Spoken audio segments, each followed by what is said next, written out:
Okay, we're now going to talk about angled launch projectiles. So what we've been doing up to now has been kicked, flicked, and pushed. We're just shoving things off of edges. There is no initial velocity on the y-axis. What changes here is that we now have velocity, we have initial velocity on each axis. So a lot of things still apply. Still list variables and break them down on the x and y axis. In general, time is still your bridge. However, the thing that changes is the ability to get rid of initial velocity on the y.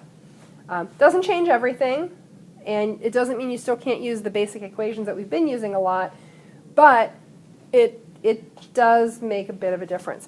So we're going to go through the sample problem in the book, and we're actually, they do sort of a silly twist on it, but that's okay. We'll go with their silliness. Okay, so zookeeper finds an escaped monkey hanging from a light pole. She aims the tranquilizer gun at the monkey and kneels 10 meters from the light pole, which is 5 meters high. Tip of the gun is 1 meter above the ground. Monkey tries to trick the zookeeper by dropping a banana, but continues to hold onto the light pole.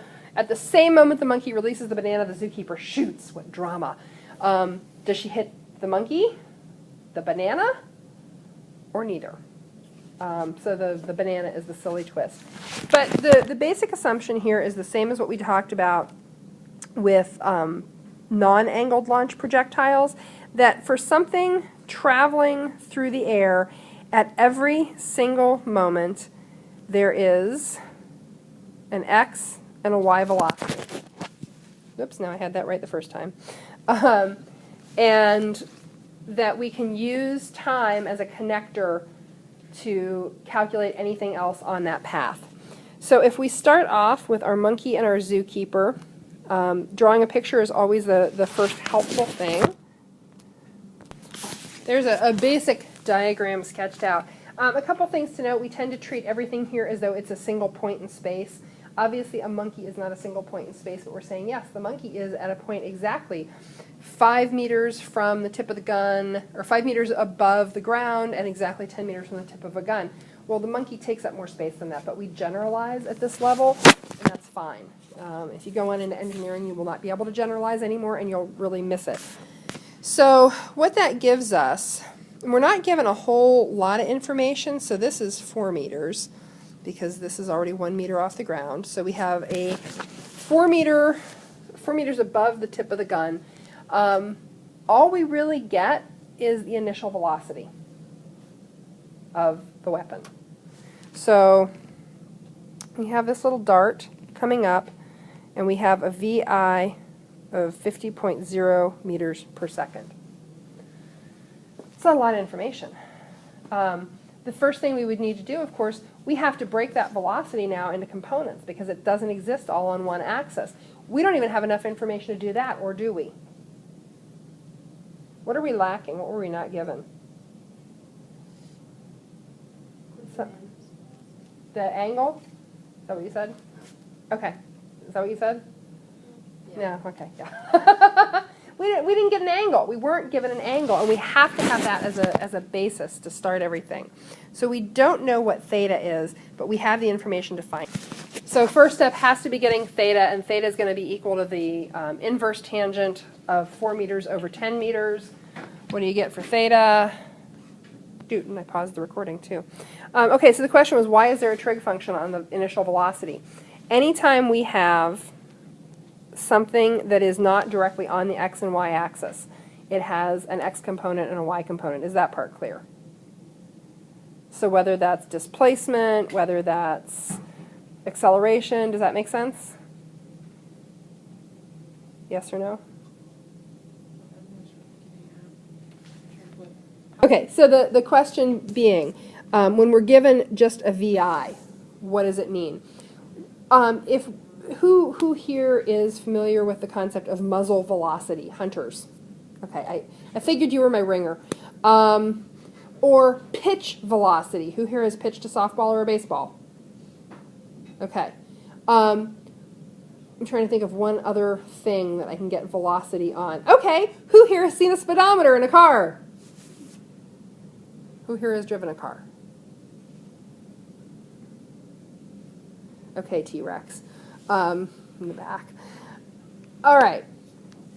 The speedometer in your car registers the actual velocity of the vehicle.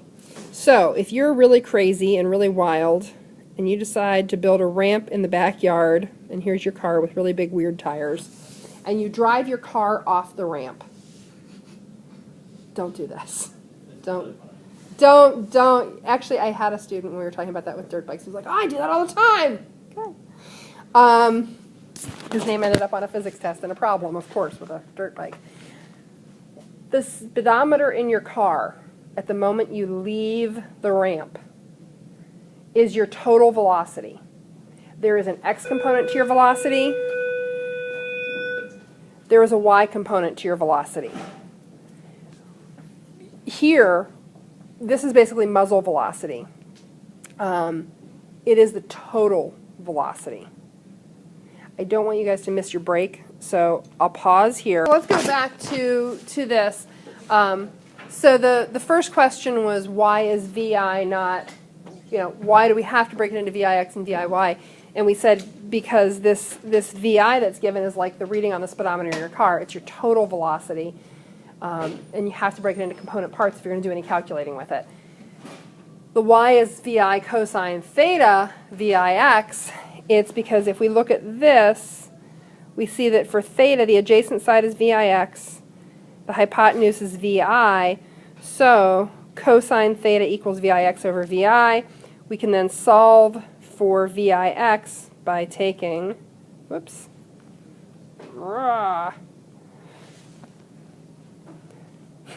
once again, cosine theta times VI, and that'll give us our VIX. We can plug that in and get an actual value for VIX.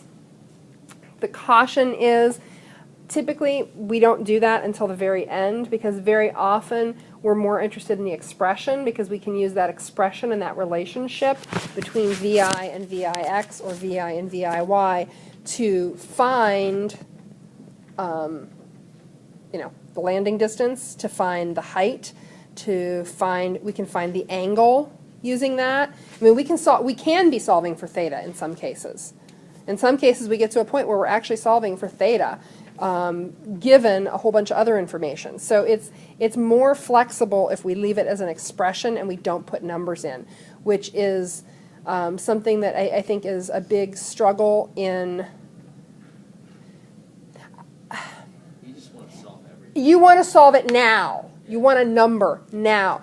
And the thing to try to remember is that when we're doing this type of math, the expression matters more than the number until we get to the very end.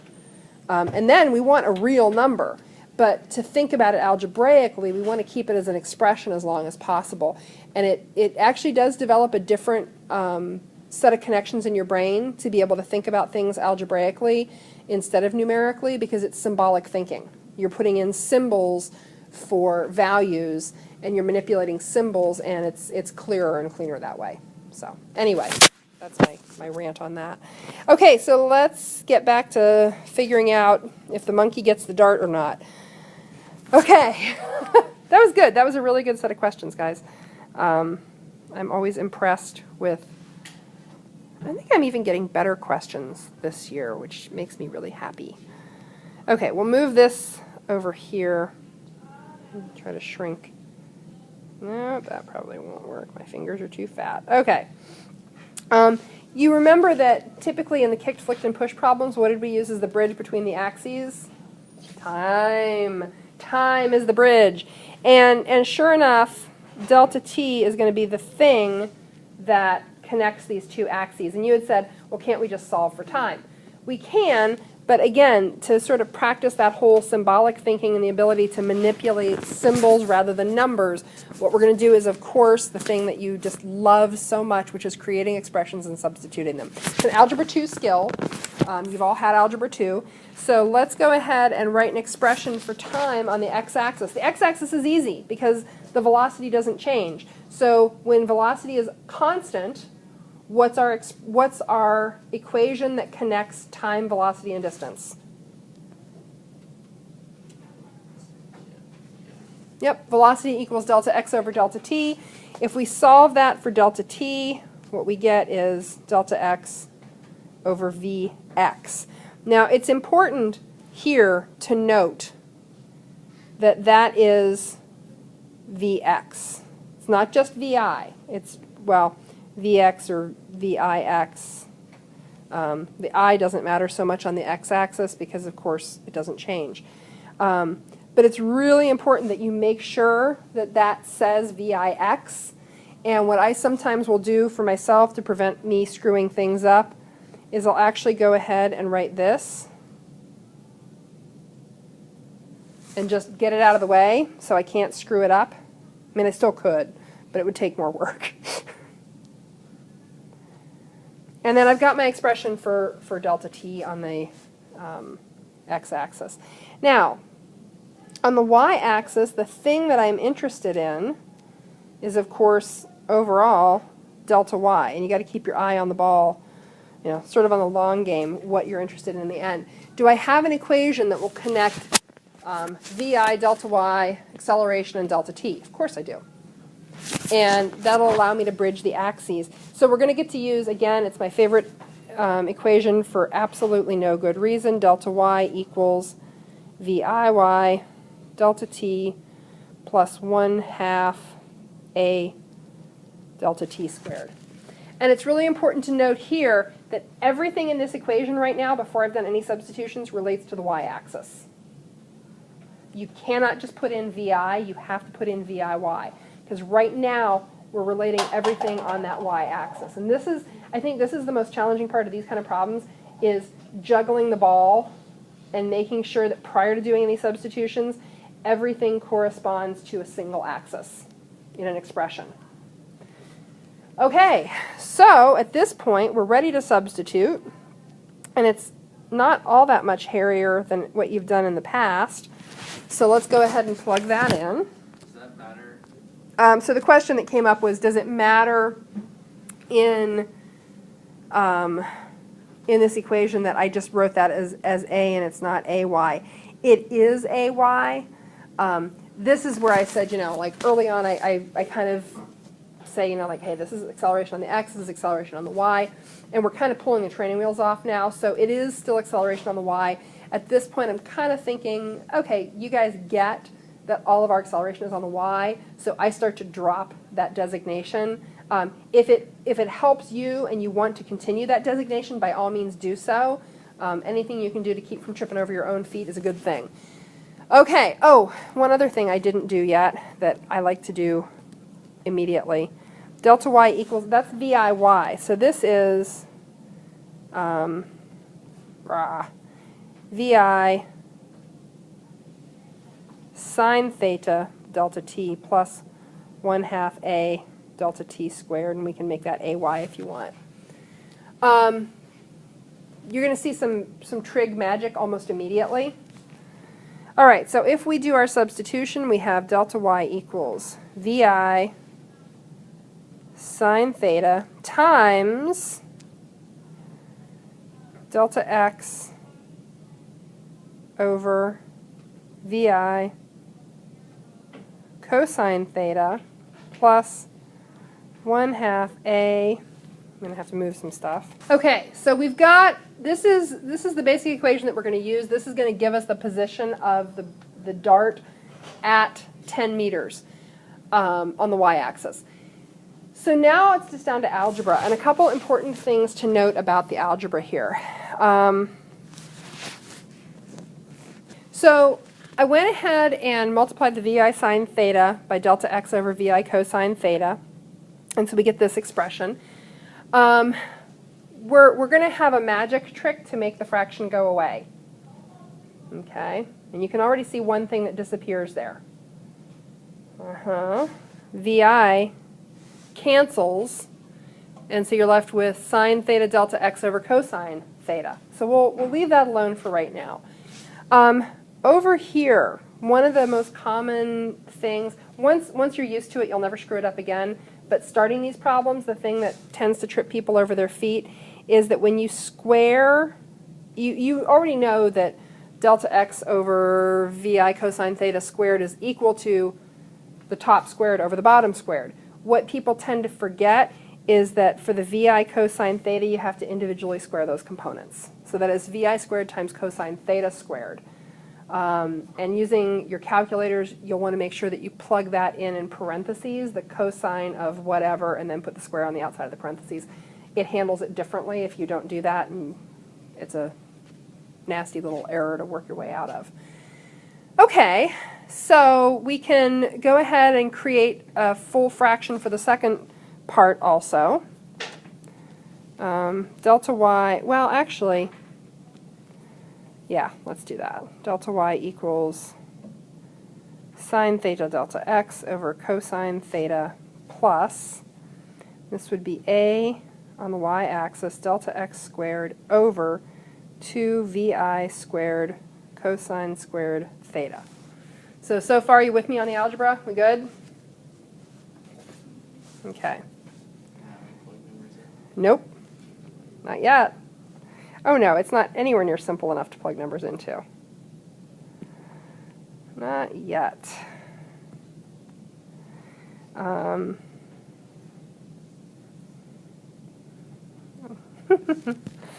When you say that, I have a memory of a former student going, "When can I solve?"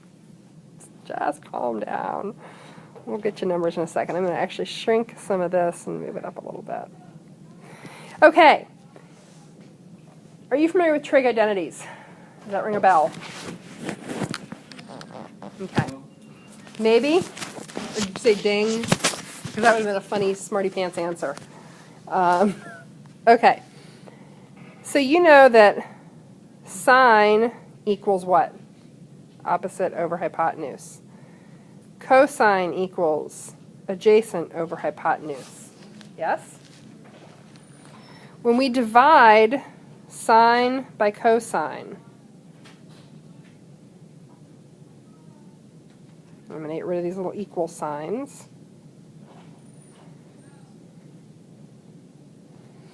What we're doing is taking opposite over hypotenuse divided by adjacent over hypotenuse. Remember, these are all just ratios. If we invert and multiply that, we have opposite over hypotenuse times hypotenuse over adjacent, which equals opposite over adjacent, which equals what? Tangent. We just made a fraction disappear. Cool. So anytime you have sine divided by cosine, what you really are looking at is tangent. And that will make your life, that will improve your quality of life. So that's tangent theta delta x. You'll see that a lot. And then we have plus acceleration delta x squared over 2 vi squared cosine squared theta. Do we have anything else that we can simplify there? Nope. So we're ready now to actually put in numbers. There's a difference between cosine squared theta and Cosine squared. Yes. Theta squared. Yes. Cosine theta squared for an angle of 21 degrees would be 21 squared and then take the cosine. Cosine squared theta is take the cosine of 21 and then square it. And that's why I say on your calculators, if you're using the TI-30 multi-views, put it in parentheses. Because if you try to do it without parentheses, you'll tend to break it. Like your math. Okay, so we've got these numbers in there, and we're ready for raw numbers. When you're doing calculator entry, let's see, how strongly can I put this? There is no gold medal awarded for entering it all into your calculator and only having to hit equal once. Okay? Do it in chunks. You don't get an award. I mean, you might like pat yourself on the back, you might bake cookies, whatever, I don't care. It's a great way to screw it up. Like, I have sometimes challenged myself, like when I'm working a problem and I know the answer to it, like, ooh, can I enter it all in one big string using like multiple nested parentheses? Yeah, sometimes I can, and sometimes I screw it up. So do it in chunks. It's easier that way. And with the multi-views, of course, you can keep pulling numbers down. So tangent of that 21 number times 10. So here I get 4.00000. It gets out to a 1 somewhere, meters. And then on the other chunk, what do I get? Yeah, she said she fires at the same moment he drops the banana. So we've got, yeah, same nanosecond, same picosecond. So this is what I have so far.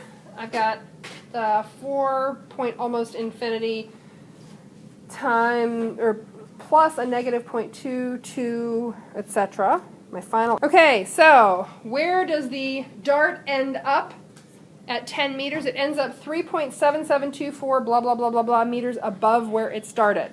So if we look at that on the picture, oh boy, that's hard to see. The dart is slightly below the monkey, because remember we're considering the monkey as like a point in space. The monkey is not a point in space. This would like hit its foot. But hey, it's high school physics. We approximate. So we know where the dart is now. The only other part left to do is to figure out where the banana is. And if an object, such as this lovely banana, is dropped from a known height with nothing but acceleration acting on it, can you figure out how far it falls in the same amount of time that it took the dart to travel there? Yeah. And I'll just give it away and say that she hits the banana, because you already know how to do free fall. I know! Pretty cool, huh? Especially for the monkey, because now the banana's sedated and the monkey isn't. So that's the part of the problem you already know how to do. We're not as interested in doing that. Figuring out projectiles is the part that you haven't had experience with yet. So I'm going to go ahead and we'll start off with assigning 1 through 5 on page 104. Page 104, numbers 1 through 5. And they'll be doing a big chunk with all the rest of the homework, who knows when. Now, let's look at the calculator entry error on, or calculator entry error? Well, it could be. Calculator entry issues on squaring cosine.